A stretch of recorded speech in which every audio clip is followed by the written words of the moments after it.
Across East Africa, a troubling pattern is emerging. Activists jailed, legal observers denied entry, websites shut down, and state-sponsored violence dressed as law and order. From the abduction of opposition leaders to the silencing of single mothers who dared to question authority, the architecture of repression is becoming dangerously normalized.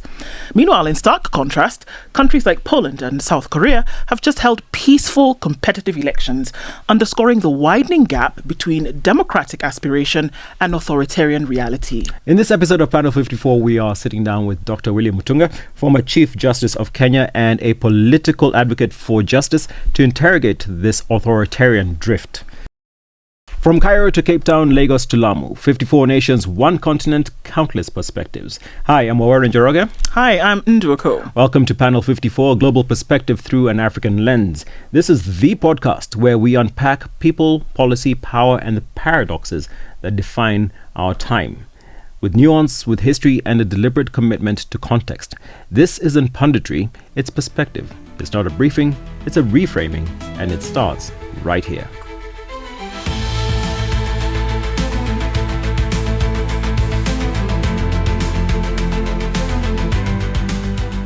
So, Nduh, if I was to say to you one simple thing, East Africa on trial, what would you actually think, or what comes to mind? Oh my goodness. I mean, where do you start? I hear it and I just imagine that the starting of a really awful movie, the grainy, intros, and you're not really sure what's going to come next. And it seems that that's where we are. There's clouds over the sky and there's a slamming dramatic voiceover. And what does it say? It says, in a region where the truth is dangerous. And I think that would be talking to about 3 specific countries, especially with regards to how this conversation we want to have today is going to go. 3 countries, Tanzania, Uganda, Kenya, right? These are 3 players. 1 verdict, fine. Justice, the justice is a bit optional, it's not quite set in stone. But once you actually move past all the drama, whether it's dangerous skies and what have you, you realize this actually is not fiction in any form or manner, right? There is no dramatic voiceover. This region starts to feel like it's standing actually in the docks. And this is why I was looking at that whole aspect of East Africa on trial. Everyone is either testifying or everyone is trying to disappear or being disappeared. Right. What makes it more unsettling is how quiet the courtroom is. And everybody is tiptoeing around the truth. Nobody wants to speak, is afraid to speak because they're afraid of what it's going to cost them. Okay. And then you have the wonderful slogan, the rule of law. Yeah, but that's all it feels like recently. It's just a slogan without any actual meaning in its pure context. It's like the law has been given, robes. It's dressed it up as something different, constitutional robes, if you like. And, it's been given a security escort, and suddenly it's not repression. It's not stepping on you. It's the way it's supposed to be. It's procedure. But I would say procedure with pepper spray. I would even go further to say democracy with a non-disclosure agreement. And we've gotten used to it, haven't we? Yeah, I mean, it just seems normal. It just seems extremely normal that that's the way it's supposed to be. And it's like a magic trick you've already figured out, but you're not really comfortable saying it. And nobody around you wants to admit that it's fake. That's difficult. I think the reason why we don't really want to admit it's fake is the fact that we're tired. We're really tired of it all, and we've been there, done that. It's all been played out again and again and again. The only difference here is the cast has changed and the stage has become digital. Right? Before you go out on this, now people, KOT, people, they'll assassinate Suluhu online, and nobody has to actually be whatever. So the players have changed and the game has now gone digital. At least that's my take at this point in time. And personal. But you know what? Well, that even tired people, when things get personal, then, they start to feel something.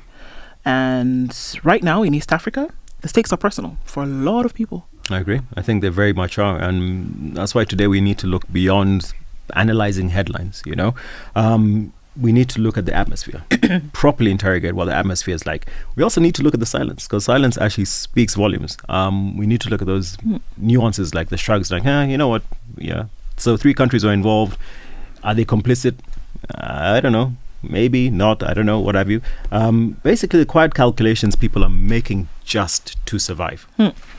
And the question is, we're circling. The drain is right there. We can see it without saying it. Yes. So what happens when fear becomes the default setting for governance? Well, let's talk about it and let's begin. So we have Dr. Terry here to try and iron this out. Karibu sana. Karibu sana. Let's start with actually just get to know you a bit better. Okay, let's start with where did the stud come from? Because I remember when I first ever saw you on TV, and I was like, this is a whole Chief Justice, but he has a stud in his ear. Yeah. How? Well, it's 2003, I think that's when I started wearing a stud. And when I tell this story, nobody believes it. Okay. Because what you call a syncretist, I practice many religions. I believe in one creator. Okay, so my Kamba traditional religion is still part of my religion. Okay. I've been Protestant, I've been Roman Catholic, I've been a Muslim. And I go to synagogues, I go to temples, because my belief really is that there is one creator.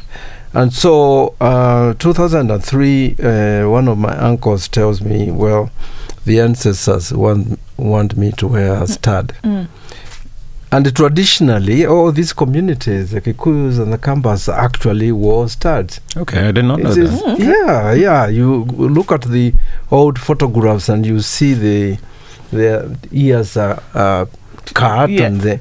Okay. And they have this either a piece of wood or a piece of metal. So it's part of a lot of the communities, not just the Kikuyus and the Kambas, even the Maasais, and so I had to obey. And had to obey. Oh, okay. Yes, I had to obey. Okay. Because if you believe in your ancestors, if you don't obey, you get punished. I see. If I was to take a step back, did you always then want to be a lawyer? I mean, did you want to be in this where you became now, to the point where you became a Chief Justice? Was that an aspiration you always had growing up? I didn't No, I didn't have it. I never even thought that I would be Chief Justice. Although, again, my grandmother told me once that I would be governor, and that was when that was during the colonial time. So I guess that prophecy was fulfilled when I became president of the Law Society of Kenya and also president of the Judiciary. Essentially. Court, It did see you though. Through the length and breadth of how the nation and region and the continent has seen you fighting for the rights of people. So the human rights agenda was very front and center of what you've done, and we've seen this. And I guess this allows us to segue into some of the stuff that we'll be talking about today, where with the most recent happenings, we saw yourself as well as others make way to Tanzania. And so we start to ask questions around what really happened when Martha Karua, David Maraga tried to enter Tanzania. We saw David Maraga enter without too much of friction, but yourself, Martha Karua and others were denied entry. Were there any legal grounds cited for this denial of entry? That's a question I asked when my passport was taken by a security person. It was immigration. They just took my passport and disappeared. And so this guy kept on coming to see me. I was there with Anifa and Hussein. And he would say in Kiswahili when I asked him, so why have you taken my passport? Why are you detaining me in this room? And he would say in Kiswahili, wajua kuna changamoto. Lakini jaji mkuu mstaafu, subiri, tutakuambia. And so they never told us why. But it's interesting that they recognized your position or they recognized your status. Oh yeah. The Tanzanians know me. I studied there, and it's a place that I value. I've got many friends. I was visiting there when I was Chief Justice, when I was working as an advocate and so forth. So it's not. They knew. Obviously, it was me, and I think the decision had been made that I should be allowed in. And I think the reason was I have known Tundu Lissu since 1984. Okay. Okay, he's a friend. He's a lawyer. He was president of the Law Society of Tanganyika Law Society. And I know when he was shot, I went to Nairobi Hospital. I never thought that he was going to survive. And then he went to Belgium, and then he got involved in opposition politics.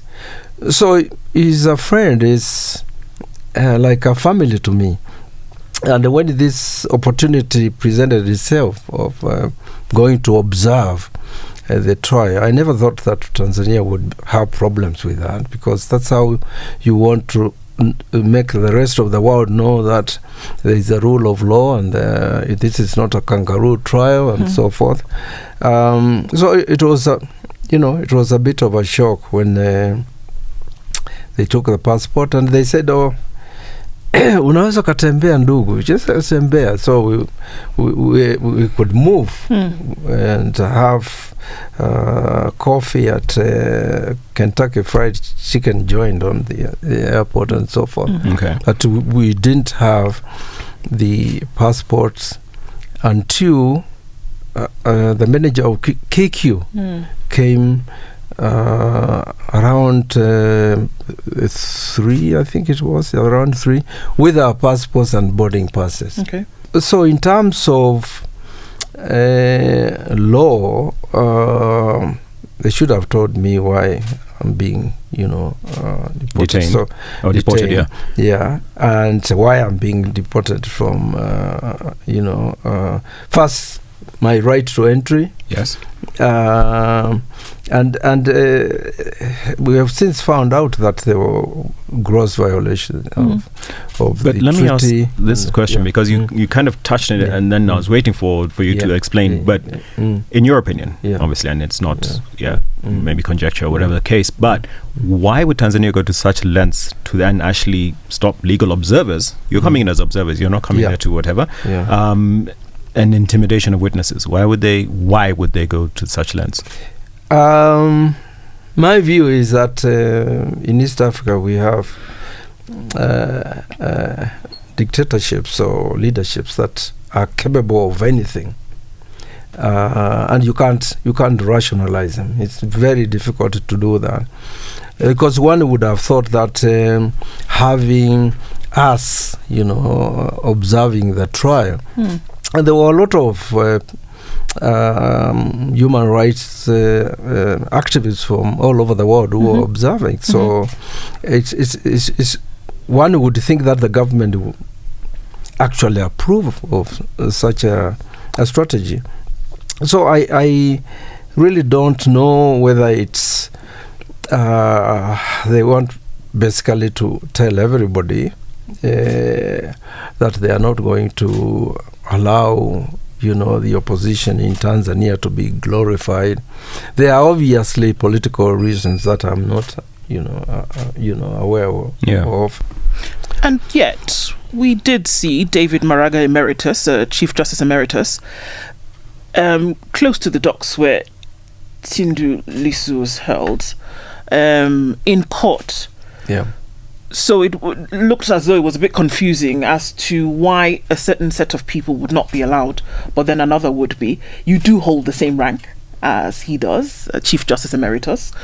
So from your understanding, why let some in to be observers and then others not? That's a very difficult, difficult question. I've asked myself that question, and again, I don't have the answers. Bonnie Boniface and Agatha were allowed in. Maybe they were allowed in so that they can be arrested and detained and whatever. And again, I said you can't rationalize this. Dictatorships. It could be personal. It could be the fact that they have known all along that I've supported Tundu Lissu. When I worked in the Ford Foundation, I used to fund his environmental NGO. His wife is an advocate, and so I think that could be the difference between me and Maraga. Maraga didn't study. He didn't rub people the wrong way. And or he might also have used his diplomatic passport. I think if I had used my diplomatic passport, probably I would have gone different. Yeah, I think so, but maybe they would have tortured me anyway. So now, situations like that now, so what kind of message are we sending out? Because if we look at, we have been talking a lot about Pan-Africanism, but if it's political elite who try and advocate for Pan-Africanism and that does not trickle down to the Mwananchi or the common citizen, then what recourse do we as common citizens, if asked to say within the East African community, have when governments become the perpetrators? And they're also the law. They're the ones who actually then say that you cannot. And then, so what? How do we? What kind of recourse do we have? I think history records that we resist.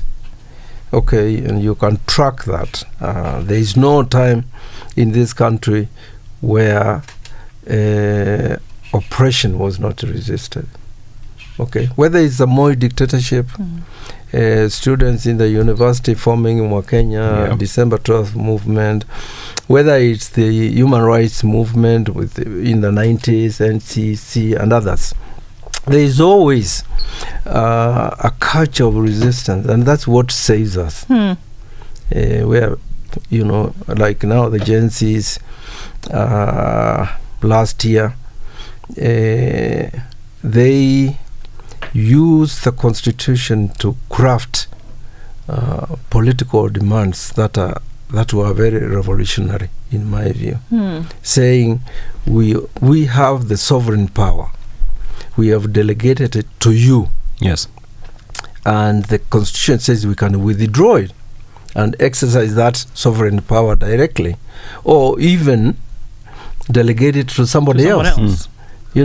And the government had no answer because they couldn't say we'll charge you with treason, the way Tanzania is doing it, because our constitution says very clearly, when you look at Article 1, 2 and 3, if you are invoking the constitution to effect a regime change, you can't be charged with treason. Because you are complying with the constitution. That was one event we've discussed, and we kind of touched on somewhere that I want to go now. So the event in Tanzania was not in isolation, right? We have situations in Uganda, right, where Kizza Besigye is now actually in prison. He was abducted from Kenyan soil in 2024 and is now facing charges, right? Then you have Njeri, the young mother who was arrested simply for creating a website to critique the finance bill here in Kenya. Across East Africa, democratic backsliding is no longer an accusation, right? It's an observable pattern. Governments are invoking national security to criminalize dissent, weaponizing the law, and deploying fear as a policy tool. The boundaries between democracy and dictatorship are becoming alarmingly porous. In this context, East Africa is not just facing an election cycle, it is facing a crisis of identity. And I think you touched on this already, but do you see that the state actions in Kenya, Uganda, and Tanzania are connected or coincidental? I would say they are connected. The way the state is structured, and let's not forget that I would say that dictatorships in East Africa have identified who their enemies are. Okay. The enemies, the people who resist and who will give them trouble is basically what we call the secular civil society. The movements, human rights groups, social justice groups, feminists. Okay. So that is because they don't touch the religious civil society. No, they'll be setting a precedent. They don't because they know if they touch, there will be history. These churches have fantastic following. So you cannot go and tell Archbishop Muheria to shut up. It's not possible. It's not possible. But these other groups, and these are the groups that since the 70s, that's the universities, the students, the human rights movement, the feminist movement, they are the ones that I've always raised. So we're not. This is nothing new. It's not. It's not history. We're repeating cycles. We're repeating that, and we always resist, and we get what we want. To a point. And then there is a clawback. Okay, because we're not. Again, we get comfortable with a new constitution, and we are singing praises about it, but we are not breathing life into it by practicing it, and by basically saying what Njeri was saying. The constitution allows me to do this, and I'm going to do it. So if we see current activity and we can play that against historic activity, one must ask that in present day legal institutions, judiciary, the legal fraternity, the human rights authorities, are they actually protecting this constitutionality that you speak of, the rule of law, or are we seeing that they're aiding the enablers of it? Well, I mean,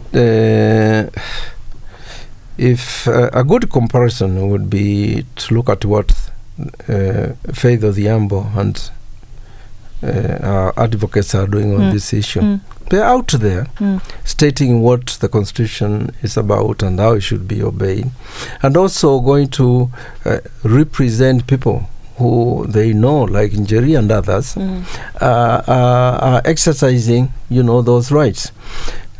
But then look at the Attorney General, look at the Director of Public Prosecution, people who are supposed to know the law. Okay, people who are supposed to implement the constitution, and they are blatantly subverting it. I mean, that charge, that they are fired against Njeri shows that these institutions are run by dimwits. People are not even following the law, because the Attorney General is supposed to advise the government. That's a problem. And is it a problem across the continent? Because if we just take it and open it up now, when we talk about constitutionality and we want to play it against where we see governance happening, you've used the phrase a couple of times, or a term, and you've talked about dictatorship, whether it has been previous or it is present, or it looks like something that will be in perpetuity. Do we see that as a form of governance that is now taking center stage? If we look at East Africa and the examples that we've given, do we see dictatorship rearing its ugly head again? Or is it front and center of a way of govening? The head didn't go away. Did it ever go away? Did it go away? It didn't go away. Africa, for me, the kind of leadership you have is a disaster. Okay, in Africa, there might be a few people that people can praise, but collectively, if you look at the collective leadership in Africa, it's a leadership that is just thieving, brutal, wasting resources, and a leadership that is captured by foreign interests completely. The Kenyan Constitution, the objective of it was to decolonize. Yes. When you look at it, look at the imperial presidency the way the constitutions are dealt with. It look at the way the constitution expects institutions to be independent and operative. Look at the power that is given to the citizens. Look at the rights to food, water, housing, demonstrations and so forth. Look at Article Chapter 12, which Okoito Mutata and a guy called Bernard Mshiri focus on in their activism, in terms of debts, how you can borrow, how you can use, and all. The idea was to break with, that past. But as we always say, the constitution that was promulgated in 27th of August. Yes. 2010. Yeah, we always say, and this is always a joke among lawyers and politicians, it's a beautiful baby that was born, all right?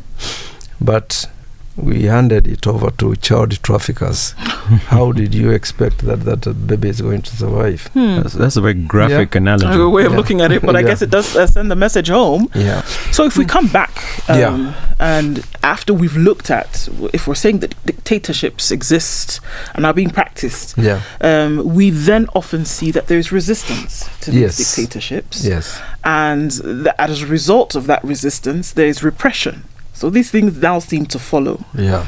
But we also know that there are no progressive jurisdictions today that did not turn progressive without resistance that in many cases was bloody.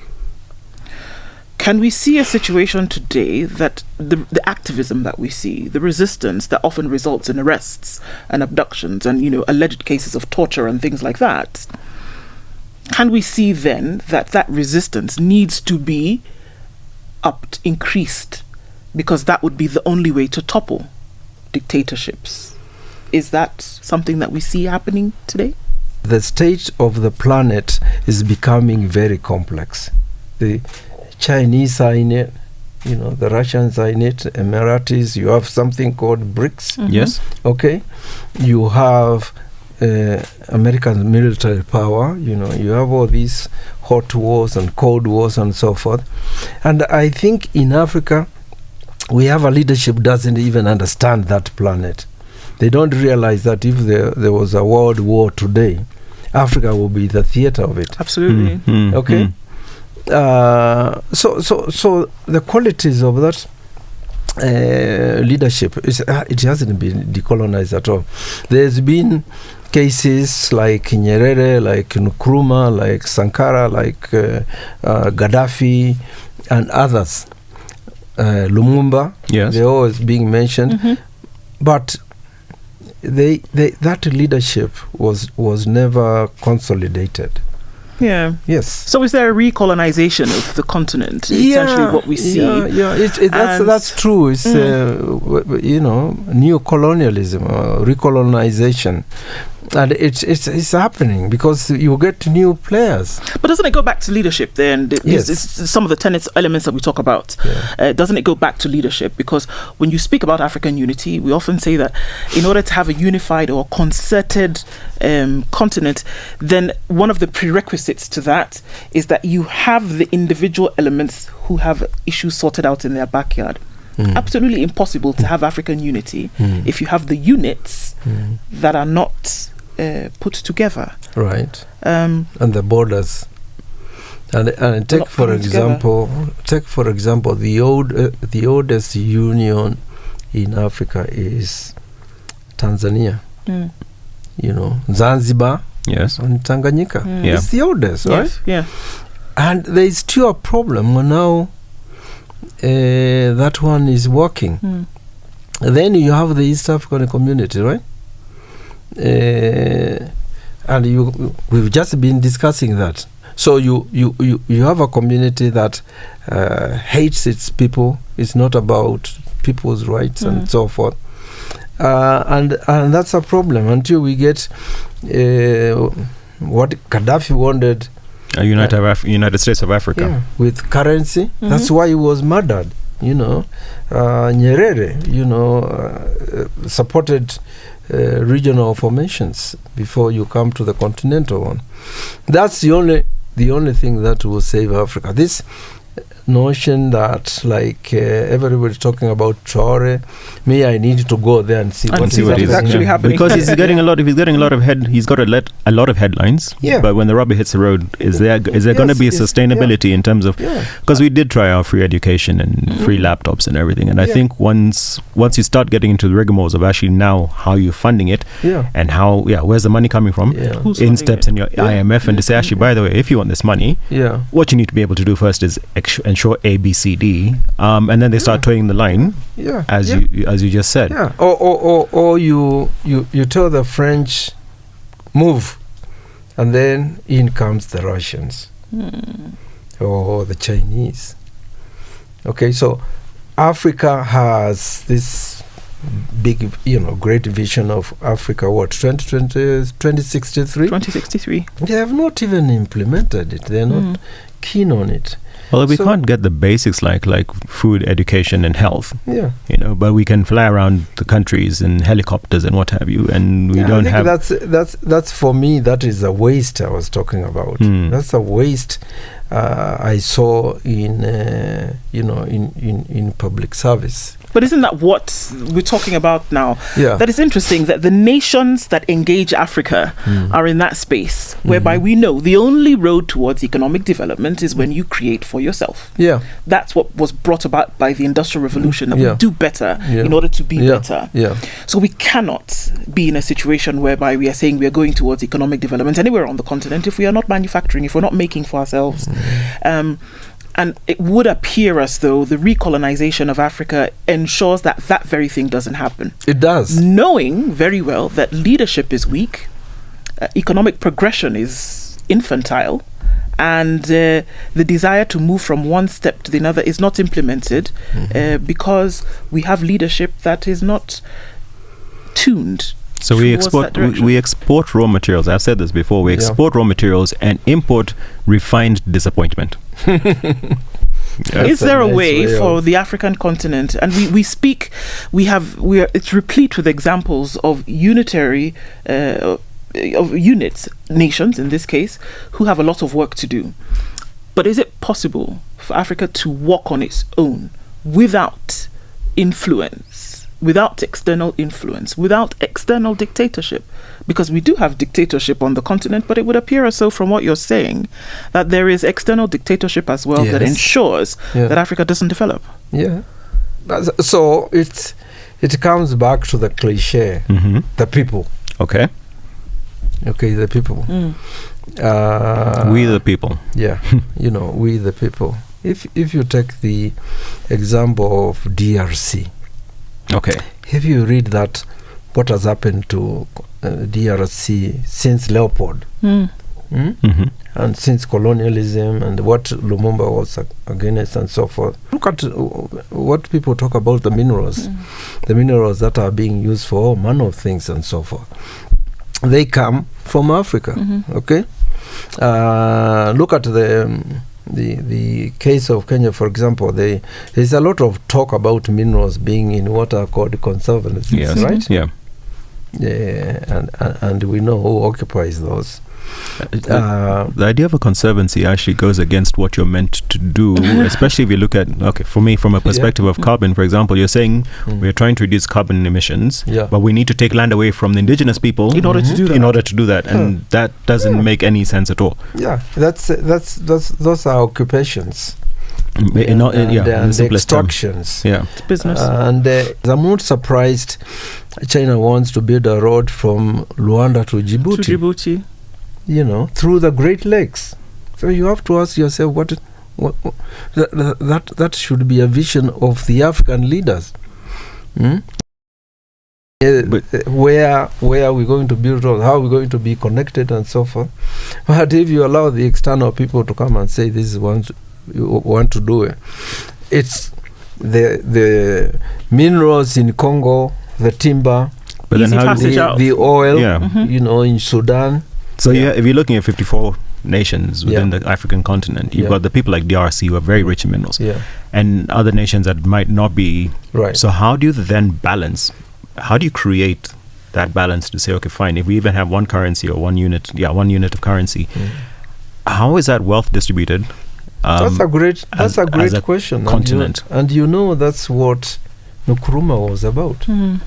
Nkrumah, when you go back to what he wrote about Africa Must Unite, it was based on the resources of the Congo being protected. Okay, it's a very important point, right? And of course, if there was that kind of unit, Congo would not be in that kind of position. The question, what's in it for me? It's better for me to be a dictator or benevolent dictator, whatever the case may be, or run the country the way I do it. I can dehumanize my citizens, but I cannot do the same thing, for example, in South Africa. So what's in it for me is because I can preserve my position where I am right now. It does not, and this is my personal thought, it does not behove me to want to have a United States of Africa because it then weakens my position in terms of what my wealth is and what I'm getting out of it and all that kind of stuff. I agree. Revolutions that have succeeded in Africa, even if you want to look at our own situation, the Mau Mau. Yes. The Mau Mau had no doubts about who the enemy was. Okay.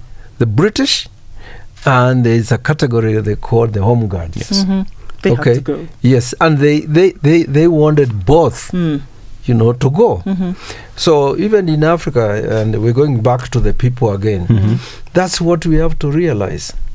Okay, if you just change, we just through elections, change people and so forth, and think they are going to do well without addressing. I don't believe that we are working or operating in a space where the leadership, as poor as it is in many instances, is unaware of what they do. And we can see a physical manifestation of that in the apology that we saw happen from Waweru Museveni and his wife to the Ugandan people. The wording of that apology, the wording of the remiss or remorse that he may have felt, orchestrated or otherwise, was very significant in that there was the acknowledgement that there was suffering by the people in a abrogation of human rights, and it was very clear that there was suffering of the people in a very toxic environment for the length and breadth of their leadership. So there is an awareness of a dictator's behavior. They know what they are doing. They understand the repression of people. Do you think that would be a shift in behavior for a new kind of leadership to take place if the realization of one of the longest serving presidents on the continent, with an apology overt as it was, for people to realize that it might be moving, or is it drama? I think it's drama. It was an apology that is inhuman, that for me was very painful. If Museveni meant what he was saying, why didn't he release message then? There's an act of humanity and showing remorse. If you're saying, we're sorry, we have done this and the other, and you're still stepping on somebody else, even in terms of Christian values, where is the forgiveness? Where is the forgiveness? So if he's probably dreamt about his death and now he wants to make peace with his maker, that's his problem. But me, I saw it, and the first question I asked is exactly that. I've said again and again that our leadership in Africa, tell truth by accident. So you cannot. They lie, they're not. I don't know, because in the case of Museveni, I thought that was what was going to happen. That's what I was waiting for. And it didn't. Well, it didn't happen. In the case of this President Hassan, my view is, that she doesn't want a notion of multipartism, which in Kenya is not a problem anymore. No, not at all, yeah. Because we have even advanced to a stage where we see, yes, you can have the opposition, and then the opposition carries, has series of handshakes. Okay, mm-hmm. And the Raila has perfected that. You see, he reigns without ruling. Mm-hmm. He rules this country. The puppet master. Yeah, and his handshakes, by the way, didn't start with Moi. No, it started with Jomo Kenyatta. Read his book, Frames of Whatever. When he gets, his father is in detention, gets this contract to supply gas cylinders or whatever to Gatundu. But one of the diagnosis of what you're calling now political dictatorship is coercion. Instead of trying to then say, let's bring in, and I think Suluhu did the same thing, bring in the opposition and make them part of the government, so you don't have to have anybody who's actually going to. You don't have to. Yeah. I think the Kenyan dictators have been very good at that. This thing of the opposition always reinforcing the dictatorship. It saved whoever is in power, from being overthrown. Yes.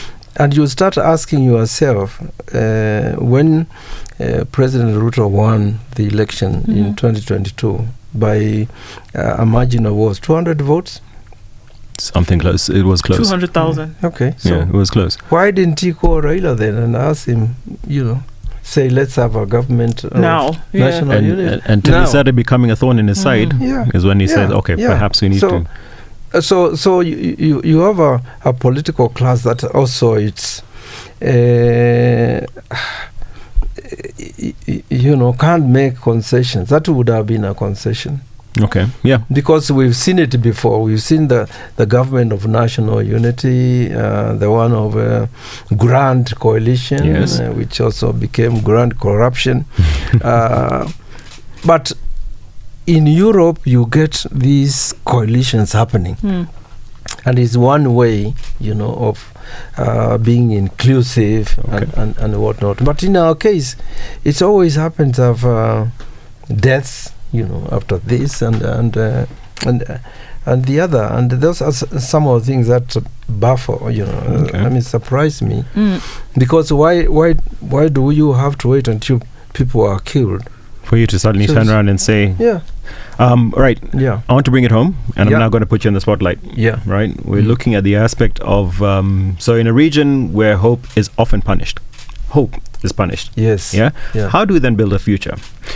So I put this question to you: as a former Chief Justice and political actor, what unique role do you believe you have in movements like this, in terms of moving us out from this dictator aspect to? Well, as I was saying, I was going to put you on the spot. I believe that those are questions I've dealt with since the 70s. Whether it's the work we did at the university to defend academic freedom, and we got detained for it. Whether it's the human rights movement, that we started. Whether it's the process of a new constitution and so forth. It's all anchored on Kenyans, as a people, focusing on their material interests, and urging whoever is in power, to deliver. Also, when you look at the constitution, this vision of we are aware of differences, but we want a nation, a sovereign nation, a united sovereign nation. It's about avoiding politics of division, for example. Okay, so that what is called, the face of Kenya, what devolution envisaged about resources, happens. And I think as if the Kenyan people, and this is what I liked about the Gen Z clarion call of we are tribalists. Okay. And leaderless. And leaderless, for me, they meant they are all leaders. Okay. Okay, which makes sense. You don't want to say these are our leaders, and then you know what will happen to them. So they were collectively saying we have a collective leadership, and any one of us. I think that what I see is I've talked about alternative political leadership. Yes. I forgot to say I see it. I see the potential of that coming from the Gen Zs, even Alphas, and even the millennials. The millennials have blueprints of this. Okay? It's not like some of these leaderships can't come forward and say this is where we're going to go. There are actually so many of them. So many of them that I've seen. About what can be done. These are now blueprints that we can then now actually adapt. Yes. To change our current constitutional status. Yes. Okay. Yeah. Indeed. And fundamentally, they have to focus on what we have talked about, what we have all called about the decolonization. How our leadership deals with the world, and Africa.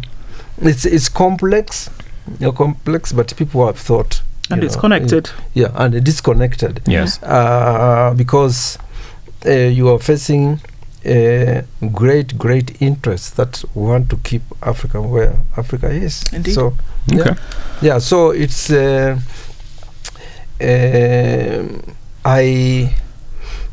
I always, whenever I'm asked by young people, to address them about the state of the planet, I tell them this story that I had in Mexico of the Mexican president calling up, saying he wanted to address the country, and he goes on TV and he says he has good news and bad news. And he says the good news is our debts have been forgiven, all of them. We have no debts. And the bad news is we have been given that 6 hours to leave this country. It's not ours anymore. Yeah. Okay, that's actually what we face. If you look at the whole issue of the debts and whatnot, I tell young people that it's possible that they will be told Kenya doesn't belong to you. It's not your motherland anymore. And that's why when Ngugi was writing and about Mau Mau coming back, that's what he had in mind, that Kenyans might be forced, to fight these forces that dominate them yet again. So leave the country. Indeed. We've heard a lot today. Stories of courage, brutality, silence and resistance. But more than that, we've been reminded that democracy isn't a destination. It's a decision that must be made over and over again, especially when the stakes are high and the costs are personal. Whether in Tanzania or Uganda or right here in Kenya, this isn't just about elections. Not by a long shot, actually. It's about who gets to speak, who gets to survive, and whether our region still believes in the promise of freedom and justice. Thank you, Dr. Mutunga, for your clarity, your candor, and your continued conviction. Thank you very much. Thank you. And to our listeners and our viewers, keep questioning, keep watching, and keep building the future. Because the fight for East Africa's soul isn't over yet, not by a long shot. Right. If you miss an episode or you want to know what's coming next, join us on our social media across all platforms, Panel 54 Pod, and we'll see you on the next episode.